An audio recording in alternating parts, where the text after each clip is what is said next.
¿Hola? Hola, vengo a decirles que no voy a trabajar aquí. Oh, Georgia me ha hablado de ti. Pero, hija, qué mona eres. Fern.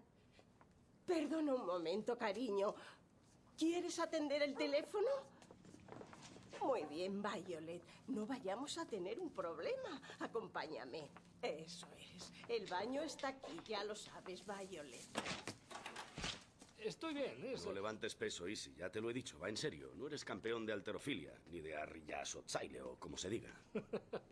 Oír hablar en euskera siempre me sienta bien, sobre todo cuando me duele algo. Hazme caso como médico, te lo advierto. Ni pesos, ni bolsas de pienso, ni balas de heno, ni vacas. Tengo que levantar peso, soy vasco. Eres un vasco con hernia. No levantes nada, ni siquiera el sombrero. Está bien. Hola, hoy es mi primer día. ¿Eres hija de Lily?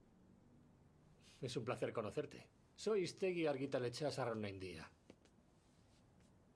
Pero puedes llamarme Easy. Mejor. ¿Y tú?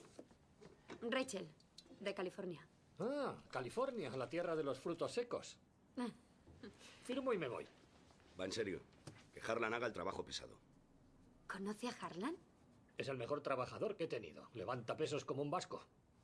Dígale a Harlan que si le apetece hacer algo peligroso, puede contar conmigo.